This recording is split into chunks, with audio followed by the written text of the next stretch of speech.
Morning to all of you. कैसे हैं आप लोग? आशा करता हूँ अच्छे होंगे। आपने एक सेंटेंस सुना होगा, practice make a man perfect. इस सेंटेंस को अंडरलाइन कर लीजिए कि अभ्यास ही किसी व्यक्ति को पूर्ण बनाता है। आप हमेशा प्रीलिम्स में 2 या 3 क्वेश्चनों से रह जाते हैं और उसके पीछे कारण यही है कि आपने प्रैक्टिस नहीं की है। चलिए शुरुआत करते हैं आज की क्लास से। पहला क्वेश्चन दिया गया है कि सूचियाँ दी गई, इनको मिलाना है। इसके ऑप्शंस देख लीजिएगा इस प्रकार से। चलिए शुरुआत करते हैं। बनिहाल दर्रा आपको पता है जम्मू कश्मीर में है। नाथुला दर्रा आपको पता है कि सिक्किम में है। नीति और सिपकी ये हमको नहीं याद आ रहा है, कंफ्यूज हो रहे हैं। इन दो से निकालते हैं। ए का दो, ए का दो, तो एक ये हो जाएगा, एक ये हो जाएगा, ए और बी। और बी का क्या है? बी का है 3, बी का 3, 3 और ए का 2, तो आपका बी आंसर हो जाएगा। ठीक है, नेक्स्ट क्वेश्चन देखते हैं। निम्नलिखित कथनों पर विचार कीजिए। साधारण नील हरित शैवाल स्पाइरोगैरा और यूलोथ्रिक्स अलवणीय जलाशयों तथा महासागरों दोनों में पाए जाते हैं। पहला स्टेटमेंट। दूसरा है, गिरगिट एक आंख से आगे और उसी समय दूसरी आंख से पीछे की ओर देख सकता है। इसका स्टेटमेंट नंबर 2 सही है और पहला गलत है।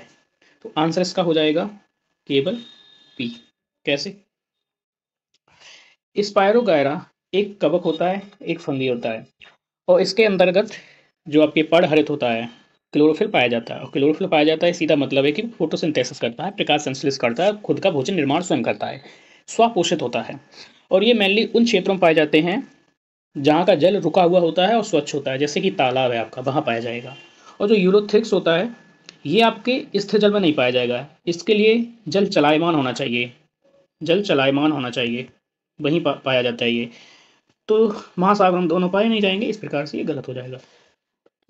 सॉरी। नेक्स्ट क्वेश्चन देखते हैं आज की क्लास का। क्वेश्चन कुछ इस प्रकार से है। कवक मूलीय माइकोराइजल जैव प्रौद्योगिकी को निम्नलिखित स्थलों के पुनर्वासन में उपयोग लाया जाता है, क्योंकि कवक मूल के द्वारा पौधों में। मेनली ये है कि कवक मूलीय जैव प्रौद्योगिकी, इसका प्रयोग जो निम्नलिखित स्थल होते हैं, यानी कि जहाँ की उत्पादकता समाप्त हो चुकी है। तो पहला क्या है? ऑप्शन देख लीजिएगा आप, सॉल्व करिएगा, हम सॉल्व करते हैं।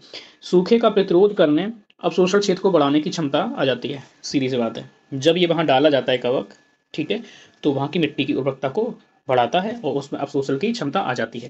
पीएच की अति सीमाओं को सहन करने की क्षमता में वृद्धि हो जाएगी। इससे रोगग्रस्तता से प्रतिरोध की क्षमता आ जाती है। इसकी जड़ों में जाता है, जड़ों में जो कीटाणु होते हैं, जो जड़ों को नष्ट करते हैं, नुकसान पहुंचाते हैं, उनको भी समाप्त करते हैं।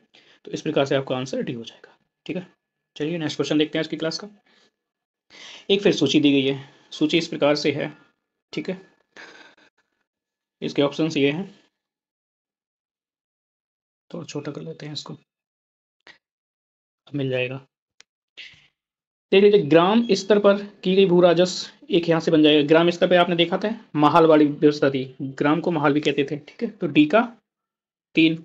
और बड़े सामंतों को जो भूमि आवंटित की जाती है वो होती जागीरदारी। तो ए का 1 और डी का 3। ए का 1 ये भी है, ये भी, और डी का 3 ये नहीं होगा, ये नहीं होगा, ये हो जाएगा। तो आंसर आपका बी हो जाएगा। ठीक है, नेक्स्ट क्वेश्चन देखते हैं, इनके आप पढ़ लीजिएगा ऑप्शंस, ठीक है। नीचे कुछ मुकदमे दिए गए हैं, कालक्रम में आपको लगाना है, देख लीजिएगा ऑप्शंस। कानपुर जो मुकदमा था ये था 1924 का, ठीक है। काकोरी जो मामला था वो था 1925 का। मेरठ का जो मुकदमा था वो था आपका 1929 का। और जो लाहौर का मुकदमा था वो था 1916 का। तो 1 और फिर 4, 2, 3 आपका ऑप्शन सी हो जाएगा। चलिए नेक्स्ट क्वेश्चन देखते हैं। बोगज कोई महत्वपूर्ण है क्योंकि क्या है ये? यह मध्य एशिया एवं तिब्बत के मध्य एक महत्वपूर्ण व्यापारिक केंद्र था।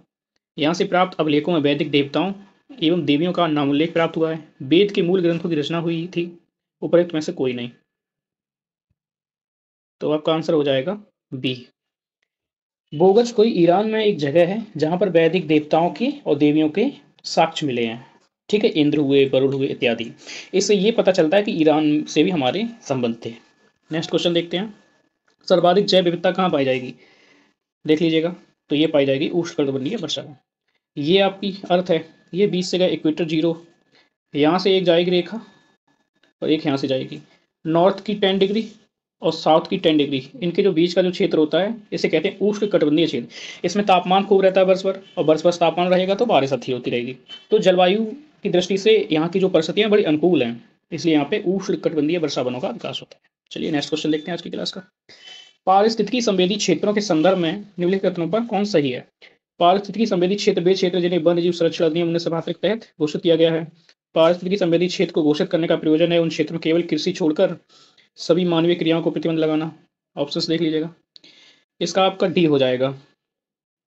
ए और बी दोनों इनकरेक्ट है। कैसे? जो ऑप्शन ए है ये वन्यजीव संरक्षण नहीं है, ये पर्यावरण संरक्षण अधिनियम है 1986 का। ठीक है, इसके तहत है। और दूसरा ये है कि सभी मानवीय क्रियाओं पर प्रतिबंध नहीं है, कुछ क्रियाओं पर का संचालन किया जा सकता है, उनको अनुमति दी गई है, हालांकि रेगुलेशन के साथ में। ठीक है, नेक्स्ट क्वेश्चन देखते हैं। इसके ऑप्शन देख लीजिएगा।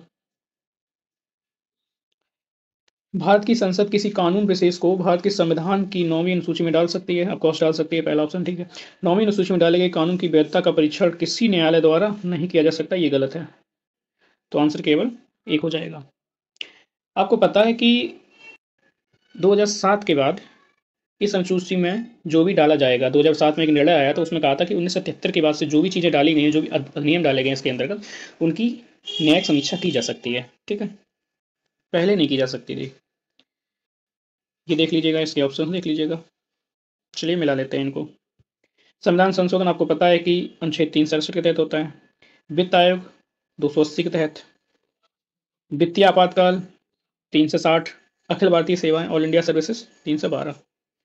ठीक है, तो इसके ऑप्शन देख लीजिएगा।